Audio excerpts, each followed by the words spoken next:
Hello folks and welcome back. I hope everyone is doing very well. In this presentation I'm going to be covering chapter 1 from my book Tales of a Self-Initiate. That's going to go over my origins, a little bit of astrotheology and astrobiology, Ophiuchus, 9/11, Stargates, the Kathara grid, the Bottomless pit revelations chapter 9 verse 11, which goes into the black hole, and my teen years. Now before we get started, just want to comment that most of this presentation is obviously based off my book with direct extracts that we're going to read through. However, if you want a more detailed explanation of everything I cover, highly recommend going to purchase my book. That otherwise I've tried to extract the most salient points in order to keep it as succinct as possible on this format when putting it into a video presentation. Okay, but it's going to be pretty in depth. It's going to cover probably more than 80% of what is written in the book, because I just feel like this knowledge is so valuable.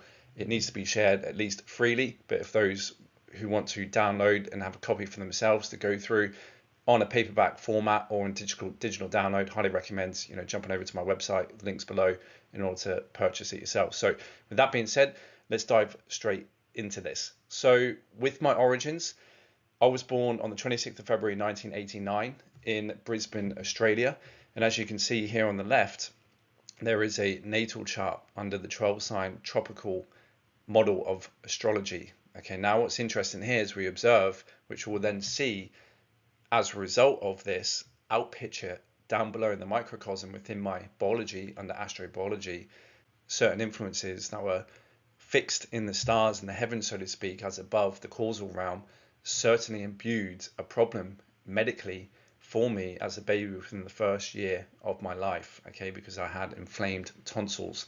That meant that every time I was on my back in the crib, I was actually suffocating. I could not breathe. Okay, so my poor mother had many sleepless nights within the first year to try and keep me alive and make sure that I wasn't on my back so I didn't die from suffocation due to my tonsils being so swollen when I came into this vessel, this incarnation, that they had to wait until I was old enough in order to operate to remove those tonsils. Okay, and so if we look at the chart, we can see here that Jupiter and Mars, which is in Taurus governs the ear, nose and throat, is badly aspected to Venus, as well as Mars opposite Pluto or Neptune.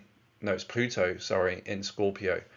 Okay, and so Jupiter brings that expansiveness, and Mars is like a raging bull, which comes like a fever, that both contributed, I believe, if you study the science of astrology and astrobiology especially, was the cause for me coming into this incarnation, this vessel, to have the inflamed tonsils. Okay, and this kind of goes into following the theme of when I was waking up, that there was some kind of difficulty in me coming in here, or this feeling and sense that I've been involved in some battles and complications before coming down into incarnation on this planet.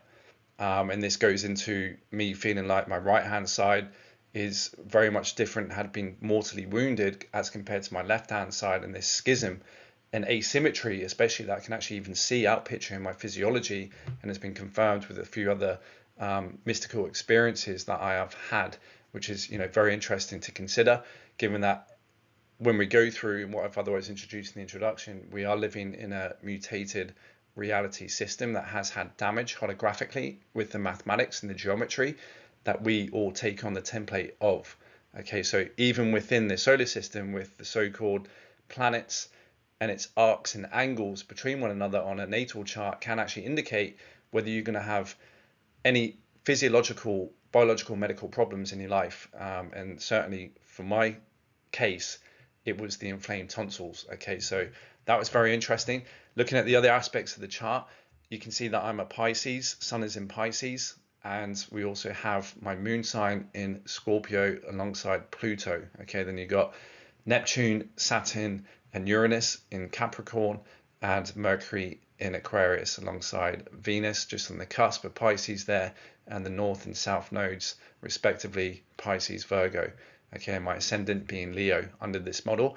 When we go into the later chapters, I will discuss about the sidereal astrology, and especially the 13th sign, including this enigmatic sign of Ophiuchus, which is wedged between Scorpio and Sagittarius, that certainly reveals a very important alignment for me coming in at the time I came in as well. That ties into the cherubim and the four faces, so-called four faces of God, which also goes into the four-face guardian Alpine system that's down here on Earth too. Okay, so very, very interesting.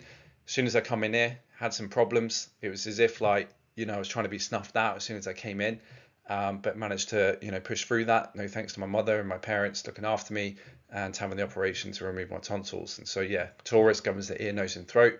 So for you guys, anyone out there obviously tuned into this, most of you folks probably are well aware of the powers of astrology. And when merged with biology and theology, it certainly reveals a lot and can also help you guys out when getting to know thyself a bit better and knowing what to work with in order to, extract the virtues and suppress the vices of what you've been gifted with under this model, which is a program that ultimately, in order to become a master, right, master of your stars, you can take control of these influences and not be too subjective to them. Okay, and otherwise work with the qualities of what you have, which you can see here. Got a beautiful trine between especially Saturn and Uranus with the sun and the moon. Okay, and there's a few other badly aspected, but the main ones here were Jupiter and Mars and Taurus. So as I grew up in Australia, like a little Tarzan, running around barefoot, climbing trees, it was kind of just before that cusp of all this technology and black hole technology coming, being made manifest on the planet. So I had like a beautiful upbringing for the first 9 years of my life. That around, I think I must have been 6 or 7 years old, where I was playing one time in the house with some figurines, and I noticed on my hand, my right hand, which you can see an image here, that on my little finger, as you can see, there's a callus there, which is from the gym, from me doing back days. But I immediately witnessed that there was an extra segment as compared to my left, physiologically. These creases are linked with the knuckles when we obviously bend our finger. And so normally on everyone else's hands, it should be like my left hand and my left little finger with only 3 spaces or 3 creases. Okay, if we count the one on the bottom, it's got 1, 2, 3, and that indicates 3 segments. On my right hand, on the little finger, you can see 1, 2, 3, 4 segments with 1, 2, 3, 4 spaces. Now, when I saw this, I immediately got the message in the download that I'm going to be the next God, okay, which was pretty powerful. Back then, looking back, obviously, we know how imaginative we are when we're children because we're still tapped into that creative capacity of ourselves, our kind of true, authentic soul self, which is very imaginative, very creative. But it was certainly stitched into my DNA, this signifier that I decoded around 6, 7 years old, that I got the download, I'm going to be the next God, whatever that means. I'm still trying to find out fully the extent of what that actually means. But this otherwise revealed to me later when I woke up, this secret sign of Ophiuchus, okay? Because if you look at in palmology under the science of astrology, when transferred into astrobiology, palmology models the 12 signs of the zodiac within each segments of the fingers that defines each season, right? So for instance, you can see an image down here with the forefinger. This is the months of spring, covering Aries, Taurus, and Gemini from a northern hemisphere perspective, of course. And then you have the middle finger, which is the winter, again, which will be the summer in the southern hemisphere. Just got to flip them, of Capricorn, Aquarius, and Pisces. And then we have on the little finger, Scorpio, normally would be Libra, Scorpio, Sagittarius. But with my right hand and my right little finger, it was Libra, Scorpio, Ophiuchus, and then Sagittarius. Okay, so this revealed to me the nature of this sign, that obviously as I looked back after my awakening and came into this knowledge, it made a lot of sense of this archetype that was playing out for me and what I was possibly imbued with, that managed to keep me alive based on what I went through, with Ophiuchus being the healer linked to Asclepius and portraying this archetype of this drama that is actually unfolding down here on Earth with this battle between, good and evil, light and dark. Okay, so that was very interesting. And I otherwise moved to England when I was 9 years old, so around 1998, in preparation for what we'll cover in a minute, the 2000 stellar activation cycle, abbreviated as a SAC. Okay, that is still ongoing when the Stargates open and align vertically across transharmonic universes within our holographic time matrix. Okay, so very interesting to see the imprints of the programming from astrology I came in with, that I encountered some difficulties. And then around 6, 7 years old, I encountered this signifier stitched into my DNA, whether I did it myself, my higher self, or part of my guides and guardians groups. It probably was the case. Just I'm not conscious of that at the moment. It was certainly used to activate me, and obviously later reveal to me some mysteries and secrets that I did have dream confirmations of when asking questions, when I had access to the lucid dream state, that within a few classroom settings, a few dreams I had actually confirmed this as being divine and part of my purpose and mission down here, which is quite interesting. So as you can see in the image on the left, this is taken from Manly P. Hall's book, The Secret Teachings of All Ages, that the hand itself does reveal a lot in an individual in regards to getting to know thyself.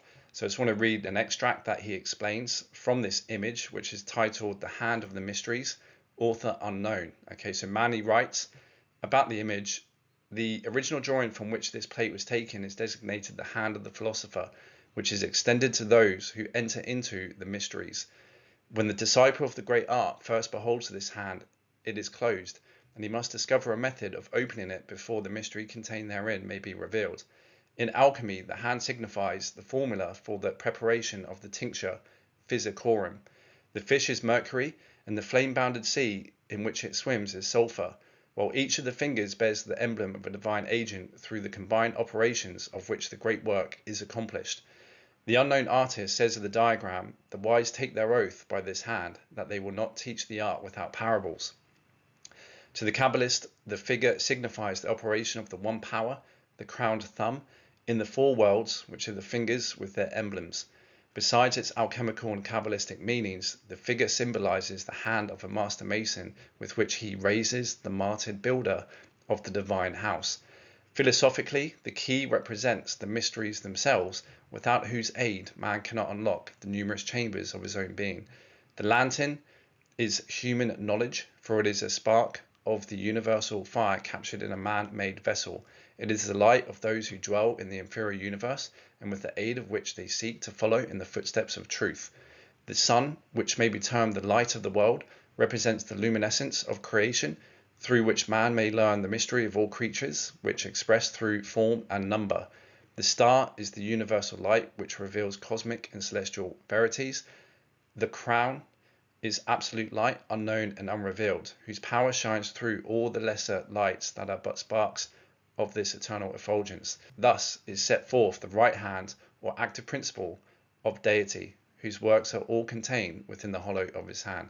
As we can see, the key is on the little finger, which reveals the key of the mysteries, which is covering that enigmatic sign of Scorpio, and Ophiuchus, which is the symbol and sign, especially within the occult and the mystery schools, of initiation.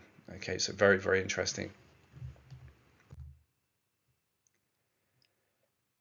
And just to quickly cover on the previous slides with the base, so that's a base, we have a base 10 hand, okay, with the four forefingers and one thumb. Supposedly, within the structure of our holographic time matrix cosmogeny, according to the MCEO AMCC teachings, within the 12 dimensions that cover the four harmonic universes, we should actually have a second opposable thumb, okay, which would then denote and demarcate 6 on the hand and 12 overall, which links us back into the Christos avatar 12 DNA strand substrand activated identity, okay, avatar self.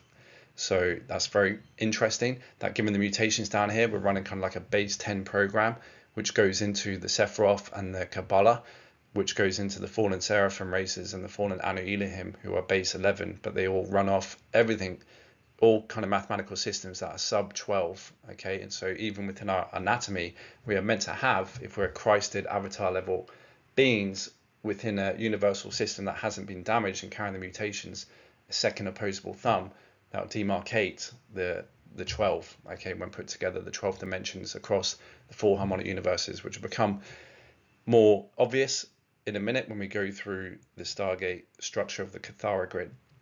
Okay, so a little bit more on Ophiuchus, the importance of the sign.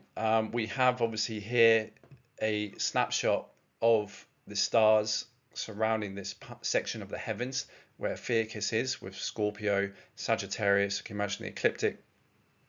Capricorn is up here. The ecliptic will be passing through and intersecting the galactic plane of our Milky Way and going through Virgo and Leo, etc. And you can see Ophiuchus is the one standing with its heart on the Scorpion, okay, Antares, which is that star, with the other foot about to be stung by the Scorpion, with also Sagittarius aiming its bow almost at the heel, but also at the heart of the Scorpion, okay, which could go into the myths, reveal some of the decoding of the myth of Achilles, right, for Achilles' heel, who is trampling the forces of darkness through the form of Scorpio, which is kind of connected to the center of our Milky Way black hole, and also at the same time wrestling this great serpent, okay, called Serpents, which is stopping it from getting towards Corona Borealis, which is a crown depicted in the stars in the heaven. And right next to that we have Bootes with Arcturus, which is very important under the cosmogony of the Kathara grid, as we'll see in a minute. And we also have Hercules here, also doing battle with another reptilian form of a dragon with the form of Draco. Okay, and then over here we have Lyra Vega, which again is very, very interesting part of the sky, given the cosmogony of the Kathara grid, and the cradle of Lyra, where supposedly life was seeded 950 billion years ago within this holographic time matrix, and also Aquila with the eagle, which is linked into, you know, the many animals that are linked with this sign of Scorpio, with the likes of the snake, the spider, the wolf. Then you have the eagle, the phoenix, and the human angelic. And as we will reveal, it's certainly one of those signs linked to ascension, because if you follow the North Deacon of Scorpio, it leads you to Ophiuchus, which leads you to the crown, which then leads you back to where the 12th dimensional so-called Stargate is located, that then connects you into the inner God worlds. Okay, and it's interesting, before coming into this knowledge of the Kathara grid, I remember hearing comments from someone saying that, oh, you know, heaven's located near Cygnus, the swan. I was like, oh, what are they talking about? And then obviously many years later come across the knowledge of the Stargate system, and it made a lot of sense and ties in. So, as you can see on the front cover of this book called The Witness of the Stars, written by E.W. Bullinger, he has Ophiuchus with its foot on the heart of the Scorpion, about to be stung on his other foot, wrestling the great serpent and stopping him getting towards Corona Borealis. And so let's see what he has to say about this enigmatic sign. So he describes the sign of Scorpio as being at the heart of the conflict, where the Scorpion endeavors to sting the heel of a mighty man who is struggling with the serpent, but is crushed by the man, who has his foot placed right on the Scorpion's heart, Antares. The Hebrew name is Akrab, which is the name of a scorpion, but also means the conflict or war, which is referred to in Psalm 91, verse 13. Thou shalt tread upon the lion and adder, the young lion and the dragon shalt thou trample under feet. The Arabic name for Scorpio is Al-Akrab, which means wounding him that cometh. Antares is ancient Arabic, which means wounding. It's interesting to note that Scorpio is fixed water, with Mars as its domicile, this is my comments, being its Venus its detriment and the moon as its fall, when in that sign, as is the case with the moon for my natal charts we've seen. There are no planets that exalt in this sign, and it's also linked to Judas in theology, the backbiter, the betrayer, who delivers the kiss of death to Jesus in the literal story and in astrotheology, with Jesus representing the sun in the age of Pisces, and the sun losing its life force as seen in the northern hemisphere when transiting this sign, bringing in shorter days, longer nights, and the cold where it becomes buried in its tomb at the winter solstice on December 21st. It is, in my opinion and experience, one of the occult signs of initiation, which introduces the initiate to the powers and forces of darkness, the knowledge and awareness of evil, in which the depths of the shadows within the deep fixed waters of this sign are navigated and brought to light in order to reclaim one's soul and be born again, which is so often represented as the generative slash transformative qualities of this sign, and the raising up of the lower animal nature of the individual, symbolized as the scorpion, but also the snake, spider, and wolf, into that of an eagle and or phoenix or angelic human. This is why it is linked to death and rebirth, with Pluto typically associated with the underworld, who domiciles here, being conventionally the eighth sign, linked to the higher octave and this new potential that may give birth from the generative principles of this sign from one's own inner alchemical process of initiation. And we'll cover more on that later under chapter 7, especially going deeper into Scorpio and all the symbolism. Bollinger continues with describing Ophiuchus as having the Scorpio attempting to wound Ophiuchus in the heel whilst preventing the serpent to seize the crown, which is Corona Borealis, which is situated immediately over the serpent's head, and to which he is looking up and reaching forth. The contest is for dominion. It was the devil in the form of a serpent that robbed the first man of his crown, but in vain he struggled to wrest it from the sure possession of the second man. Not only does he fail in the attempt, but is himself utterly defeated and trodden underfoot. Bollinger goes on to write that the Greek name Ophiuchus is itself from the Hebrew and Arabic name Ophiuchus, which is spelled Afeichus, which means the serpent held. The brightest star in Ophiuchus in the head is called Ras al-Hagus in Arabic, the head of him who holds. In the zodiac of Dendera, we have a throned human figure called Apibal, the chief who cometh. He has a hawk's head to show that he is the enemy of the serpent, which is called Ku, and means ruled or enemy. A similarity shared with Horus, the hawk-headed god of Egypt. This is quite symbolic, as I also had a lot of affinity toward Horus in the Egyptian myths during my awakening, so much so that I got a tattoo of Horus representing the divine masculine qualities and forces on my right arm, with Hathor, Horus's consort and divine twin, representing the divine feminine forces of nature on my left arm. She appeared to me in a lucid dream experience around my 33rd birthday, as we will get to, which triggered a series of very interesting events. So you can see here Horus, this kind of divine masculine aspect, and this divine feminine with Hathor tattoos, which we'll get to, it is very interesting. But also another comment with Scorpio.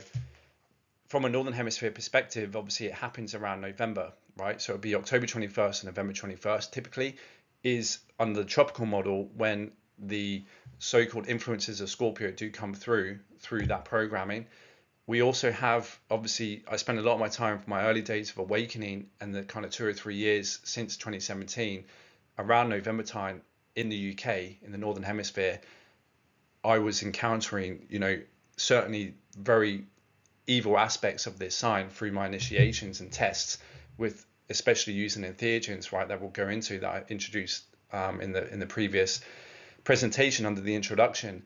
But when I moved to Australia in the Southern Hemisphere, I actually found that I also had some testing forces come through around the equivalent of their autumn here, and where Scorpio would have been, which would be the complete opposite, which is around kind of May time, I believe. If it's opposite Taurus, it'll be around May time, which is their kind of autumn, their fixed autumn down here in the Southern Hemisphere. Okay, so very, very interesting to see that, even, which we'll go into and I'll talk about, even on the flip side in the Southern Hemisphere, tropically, we experience through the ecliptic, right, those angles and degrees seem to define the mathematics of the influences that are coming through the sun and onto this plane and through us, that these forces certainly are maybe using as some kind of spiritual network of being able to transmit and travel through dimensions and other planes and imbue and amplify, some of their qualities. In this instance, Scorpio is definitely, the greater malefic of these signs, the betrayer, especially with Ataris being one of the most malefic stars in the heavens, right, according to astrology. So very, very interesting to decode all that I'm intrinsically connected to, given the signifier that I picked up on when I was a younger child, but then obviously start to unravel the mystery of since my awakening. So when I was about 9 years old, I then moved to England, as I said, with the family. Dad's English, mother's Australian, and we located in Dorset near Wimborne, where I spent most of my life growing up there, but since, during my teen years especially. And what happened when 2001 came with 9/11 was a bizarre event when I was racing my BMX back with another mate, and I came across an intersection. We waited for the lights, and it was kind of like a glitch in the matrix where I thought there was a red light, and the car should have stopped. So I kind of, jumped ahead to try and beat my mate. But that wasn't the case. The car came through, ran a red light that I swear to this day was the actual event, even though people around were witnessing saying that no, it wasn't. So it was kind of like an organized glitch in the matrix, where it hit the front of my tire. I put my foot out, and miraculously it ran over.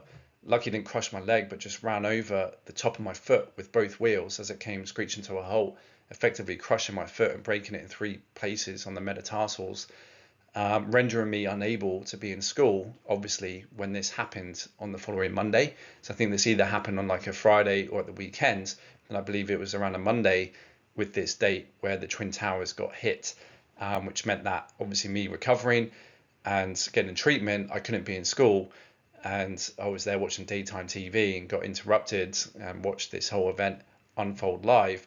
And what's quite interesting is I've spoken to a lot of other spiritual individuals on this path ever since my awakening, and they also found that they were tuned into the transmissions that were occurring on that day, okay, which is quite revealing.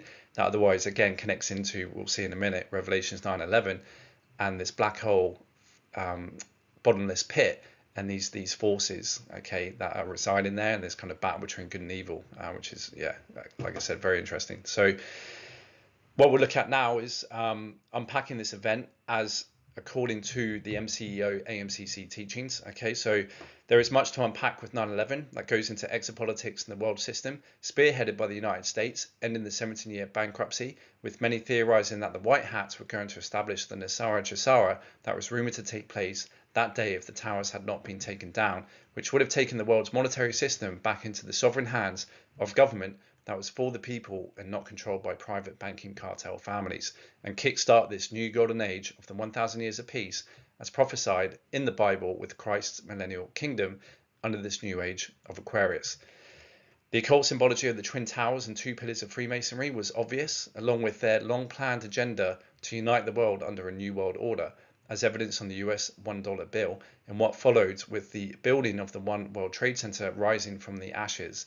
We also had the acclaimed stellar activation cycle that started in 2000, where the gates opened that align vertically with the higher harmonic universes within our time matrix system to allow for transmigration/ascension of souls, stars, and planets to occur that is tied in with the 25,000-year precession. According to Ashiana Dean, also known as Iasha, with the pen name Anna Hayes, Speaker 1 for the Melchizedek Cloister Emerald Order, abbreviated to MCEO, and Alhambra Magistracy Council of Cosmoegenies, abbreviated as AMCC, which he got upgraded for due to the development of this invisible war drama back around, I think, 2009, 2010, coming into 2012. 9/11 was the first anniversary of the United Intruder Resistance, okay, the abbreviated UIR, war edict against the Guardian Councils, where she exclaims in her book Voyages 2, Secrets of Amenti, the use of highly advanced ET technologies embedded into Earth's grids that were used to activate their Dominion quest for Earth's Templar, resulting in buildings being pulverized, which were housed directly over certain sites that connect into this grid.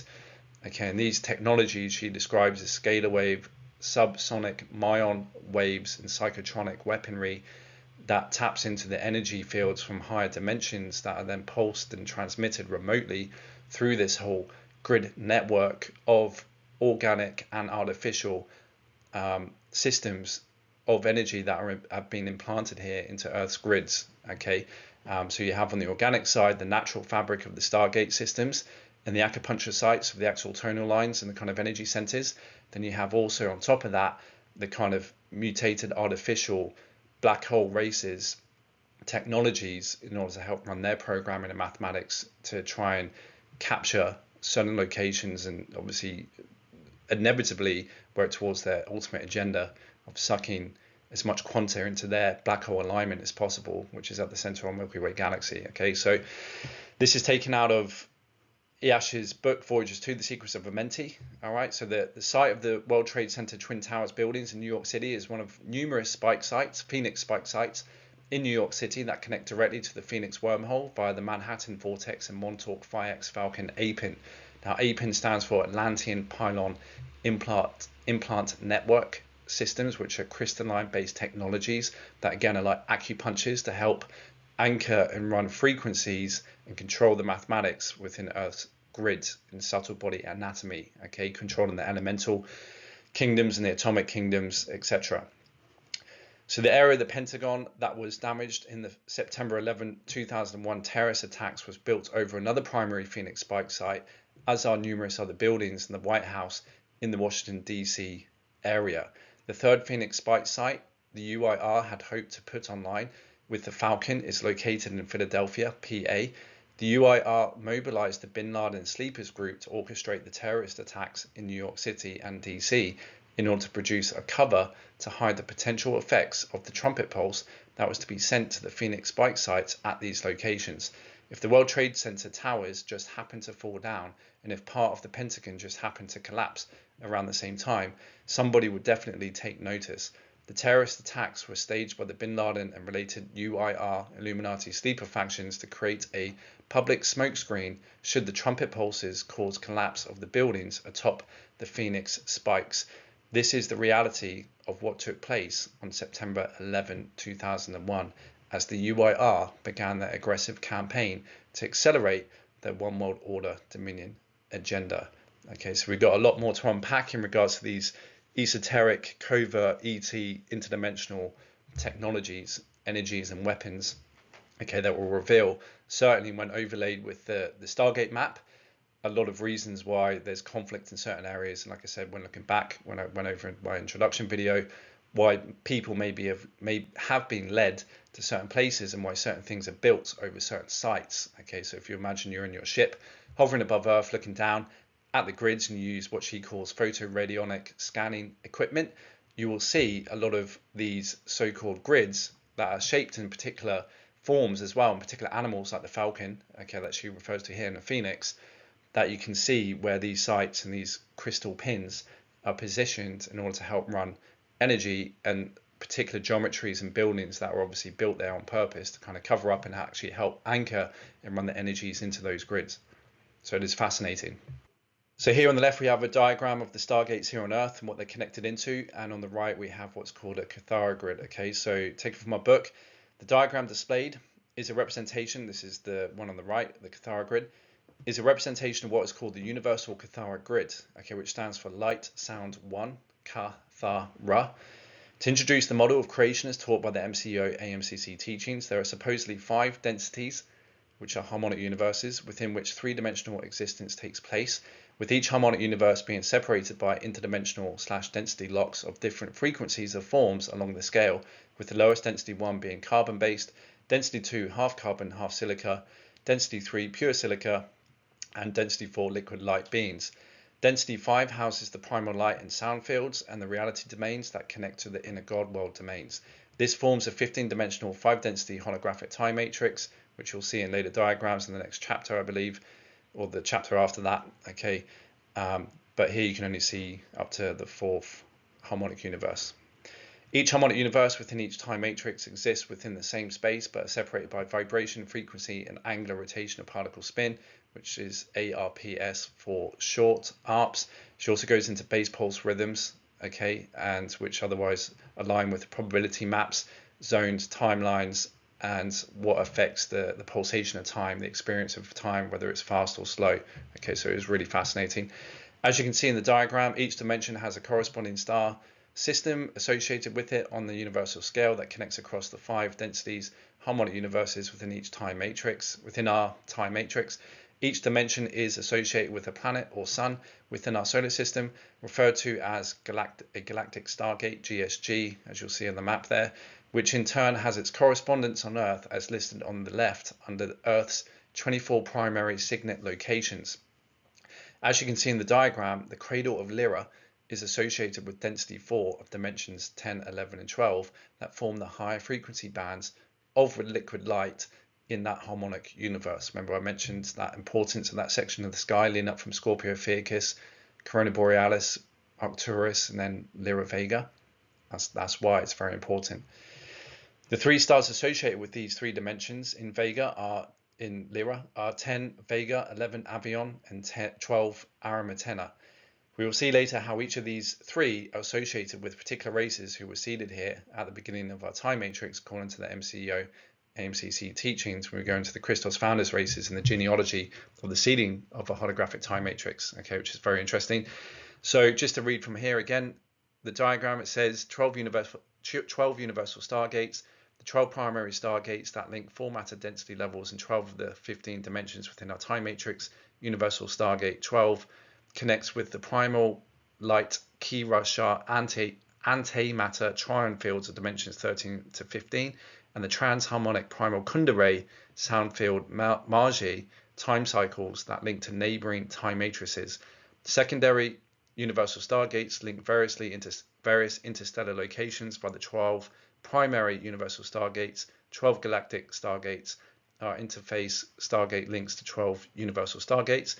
Reverse stargates, which are labeled R, are unnatural stargate links to stellar locations in the phantom matrix, black hole subtime distortion cycle. 12 planetary stargates are Earth's connection points to 12 universal stargates and galactic stargates. Earth's 12 Q sites connect Earth to the inner Earth. 12 planetary stargates, crystal pylon temples, Tara, and 12 universal stargates via the Hall of Amenti Stargate interface system. Okay, the manual activation sites of Earth's 12 planetary stargates. So you can see here the primary signet locations. You've got the Stargate. So we've got the 12 dimensional Stargate, which connects into the Sun at the galactic Stargate level, as well as Lyra Aramitana. It's located in Montségur, south of France, which goes into the Cathars and what happened there with the Great Divide, the Essene Divide, and all those Cathars getting slaughtered by the Inquisition because they were basically part of the Marji Grail line Indigo people here, the human angelics, helping to actually anchor under the Christos realignment mission to prepare the grids for this time of the stellar activation cycle, right? And so all throughout history, you'll see many of these bloodlines being attacked by the fallen intruder races and the Illuminati Leviathan races from all sides of the fallen angelic races who are competing for dominion down here, try and wipe out raids, they call them raider races, wipe out, raid, rape, gain the codes from the human angelics, and obviously then slaughter the women and have them raised by their own women, by the blokes who come in to raid their children as their own. Now gaining more access, more codes, more access to the stargates down here. Okay, so it's through us that the stargates are able to open. So if there's no humans on the planet when a stellar activation cycle happens, there won't be enough energy to be able to allow that process to actually happen. We're like the security team and the codes, the key in order for that to be allowed, which is imbued within our DNA, which is why it's a reluctance from the fallen forces to keep humans on planets and control them as much as they do, in order to allow the energies and the gates to open. But obviously they have their own agendas to ultimately align it with, like she says, their systems in Phantom Matrix, okay, which is really quite interesting, which goes into a whole hidden history. And like I said, these technologies, which we can start getting our head around now, thanks to us being activated and actually having some of this black hole tech on planet and modern science remembering some of the physics and energetics involved with understanding more metaphysics with quantum physics and everything else.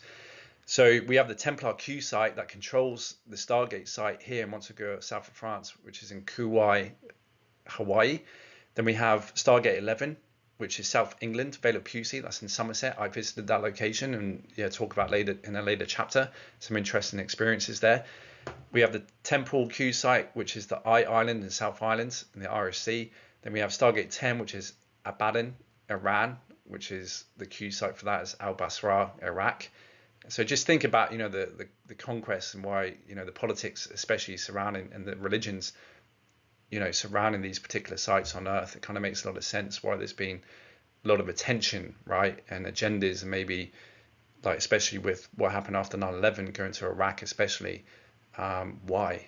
What was the reason? Obviously, it's to gain control of the Stargates, but they have to come up with like a cover in regards to weapons of mass destruction to fight terrorism, etc. In order for the minions here, the Illuminati Leviathan minions here on Earth, to be directed to follow the agendas of these fallen angelics who exist up in the higher dimensions, or out of purview within this density harmonic universe, right along the whole chain of order of commands within their system and their race lines. So we got Stargate 9 is BAM, so in Tibet. Q site for that is Westbury, South England. 8 is in Xi'an, China, and the Q site is Taklamakan, Lop Nor, Tibet. Then we got Stargate 7 is located in Lake Titicaca, Peru, and the Q site for that is Paxal Island, Greece. Then we have 6 is located in Moscow, Russia, which obviously then, if you just follow the map, connects into on universal level, Sirius B, on a black hole phantom matrix, Procyon, and Sirius A, okay, or Sirius A especially, with the little R, which is right next to it. And on the galactic Stargate map with interplanetary travel is Jupiter. Okay, so you can see how it all connects on a universal, galactic, and earthly level. Then we have 5, Machu Picchu, Peru, whose Q site is Rome, Italy, Vatican, which is otherwise Tara, which is Earth's density 2 high counterpart, which is linked into, on the universal level, Alcyone in Pleiades star system. Okay, and this otherwise goes into what we'll encounter later with the decoding the allegory of Adam and Eve, the Garden of Eden, the Dracons, and the Draco, and why Rome, Italy, is in the Catholic Church, with the movement, as I alluded to in the introduction, is linked to the fallen seraphim races of the Omicron Draconians, okay, and how they obviously hold the keys to heaven with the St. Peter's cross, right, and seem to be pulling the strings down here, with a lot of, the kind of on-earth population control and Babylonian slave driving techniques that these guys have, control over effectively. And so, yeah, just to continue, we have Giza, Egypt over here, which is the Q site of which is in Mexico. And then that's Universal Stargate 4, which is linked to our sun. And on the Phantom side, Nibiru, which actually pops in and out of our density, which is an interesting map that we'll reveal in later chapters, and connects to Galactic Stargate Mars. And yeah, we've got Nibiru there for a little R, showing that it is in Phantom, but also pops into our harmonic universe as well at times, which is quite interesting. Then we got Universal Stargate 3, which is located in Bermuda Islands, okay, which Q site has in Johannesburg, South Africa. And then you got the Sarasota, Florida, Universal Stargate 2, which is the Growl site, okay, which is very important, basically controls all other Stargates. It's kind of like the main remote controlling place for all the other Stargates, with the Q site located in Easter Island, South Pacific. And you also have Universal Stargate 1, which is Halley, South Pole, Q site, Cyprus Island, Mediterranean Sea.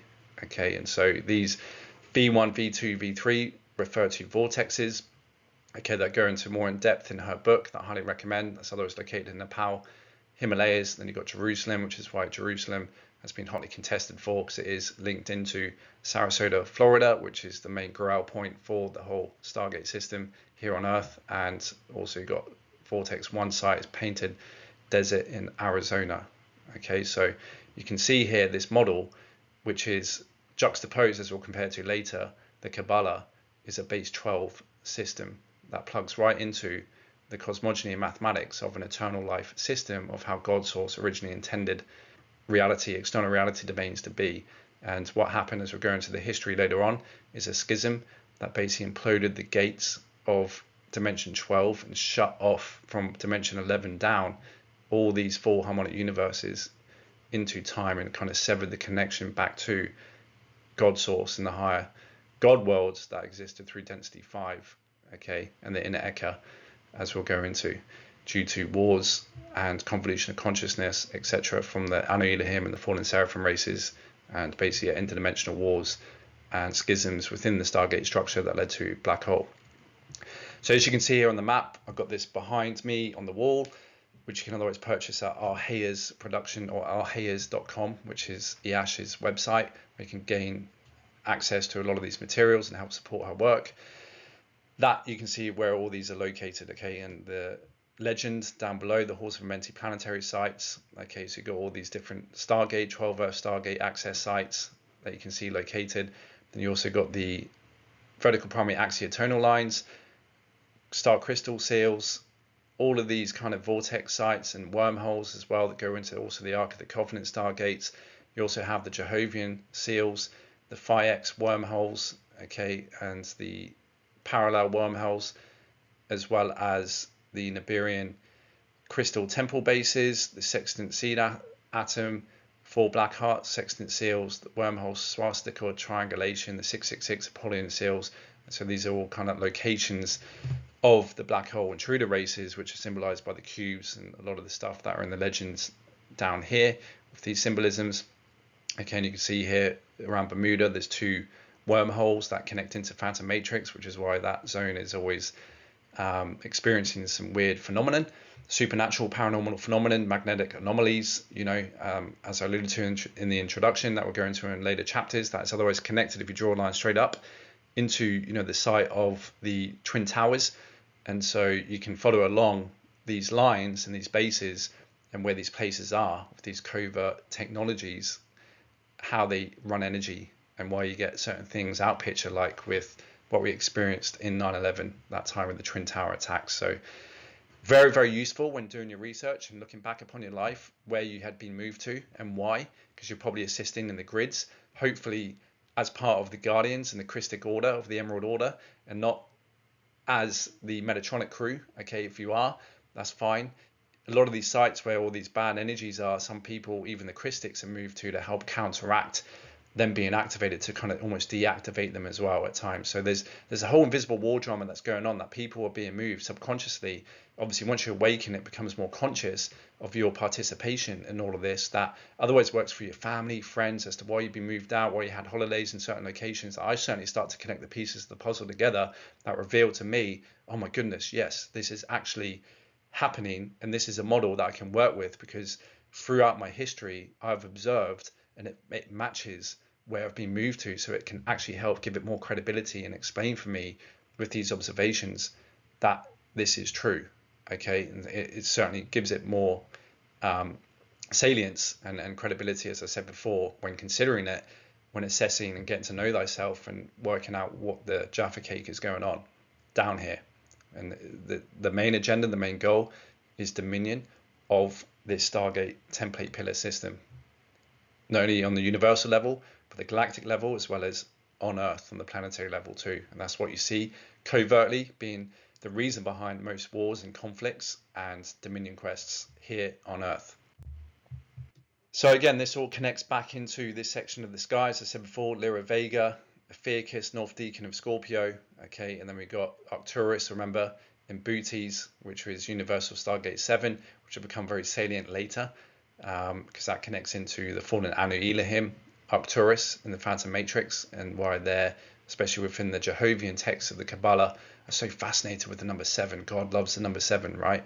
Well, yes, there's 2 gods really that love the number 7. Each number is equal, really, but especially with the fallen Anu Elohim Jehovian gods and race lines, they particularly venerate number 7 because they're linked into the Phantom Arcturus, which is Universal Stargate 7. Okay, and then obviously Lyra Vega, the cradle of Lyra, with those 3 Stargates of dimensions 10, 11, 12 located here, and then remind ourselves of the symbology behind Scorpio with the eagle, okay, the snake, which can be linked to obviously Aquila and serpents especially, and then you've got Hercules there combating Draco, and so there's a wonderful tale being told in this part of the heavens that reveals a lot of the mysteries.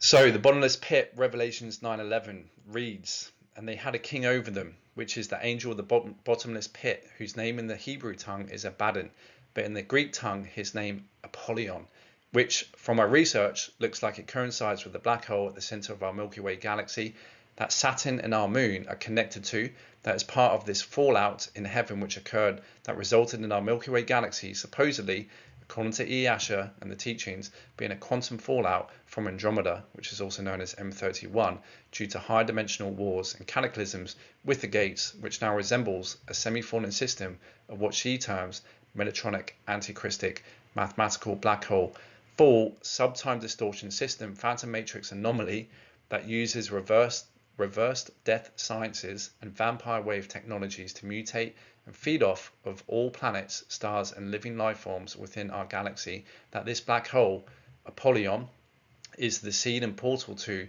that springs forth all of its corporeal and incorporeal, spiritual, manifestations that keeps the quanta within this galaxy locked into 2/3 reversed poison apple toroidal field, buckyball, Metatronich harness net of Fermi bubble radiation mathematics. As Escher writes in Voyagers 2, okay, through repeated abuse of advanced scalar pulse technologies, this portion of our time matrix imploded 250 billion years ago, forming an 11-dimensional black hole subtime distortion cycle within the structure of our 15-dimensional time matrix. This progressively contracting unnatural black hole subtime distortion system is known as the phantom matrix. In biblical terms, the phantom matrix is described as the bottomless pit and is referred to as hell and Hades, a very scientific view of an otherwise seemingly spiritual story and concept, something that will continue to be the theme as we bring the science back into union with spirituality. Okay, and so we'll go into that a little bit more in later chapters, which otherwise will conclude with my teen years. Not really much to report there other than me being like any other normal teenager, trying to avoid my homework, going through the different trends, and yeah, chasing girls, pushing the boundaries a little bit rebellious, which has certainly been in my nature, which is, indicative also of, Scorpio, especially my moon in Scorpio, always curious as to revealing the mysteries and that which is hidden. I've always been drawn towards finding the truth and shining the light in confidentiality and, anything that is classified. And, so it's certainly in my nature. And I know a lot of folks who are kind of good researchers in this topic have that kind of nature encoded within them as well.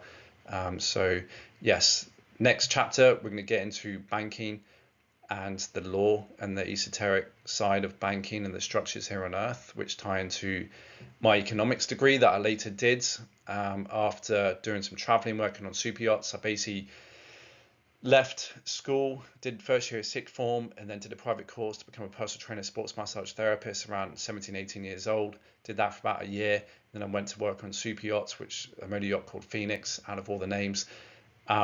Worked on that for about 14, 15 months, then came back with the savings I had. I went backpacking around the world, South Africa, Japan, Australia, and after that came back to the UK in order to gain a better understanding as to how the whole world system works by taking an economics degree.